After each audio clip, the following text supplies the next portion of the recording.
everyone everybody মাই brothers cancer corona সব শাহজাদি তুমি বাংলাদেশও যদি থাকো তাইলে আরবি ওইলা বা আরবি দেশর তোমার নাম এখন যদি ওইয়া থাকে ইন কেস তাইলে তো মনে করো তোমার বাংলাদেশ আগে না আরবি আগে একটা মাইর পড়ব না ফিকশন বা মনে করো আমেরিকা আগে না তোমার আরবি আগে একটা মাইরের ফিকশন না মনে করো ডিয়ার লগে এখন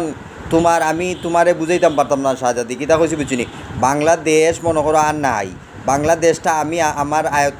আয়তনে করিয়া আমি রাখি লেছি বাংলাদেশ কিতা খুশি বুঝছো নি এখন একমাত্র দেশর উত্তরাধিকারী আমি দেশর দলিলর মালিক আমি কিতা খুশি বুঝছো নি বাংলাদেশের ভিতরে এমনু লেখাপড়া করছি প্রেসিডেন্ট লইয়া কিতা খুশি বুঝছো নি এই দেশের সার্বভৌমত্বর মালিক আমি সর্বদা বাংলাদেশ এখন আমি যেদিকে কেবলা ঘুরাইমো ওদিকে কেবলা মনে করো ইউনেস্কো যদি ধরি তাইলে মনে করো ওই যে রাশিয়া চীন বা মনে করো ইউকে ওইগুলা হইল গিয়া মনে করো তোমার পাওয়ার কান্ট্রি কিতা কইছি বুঝছো নি শাহজাদি ও কারণে জানা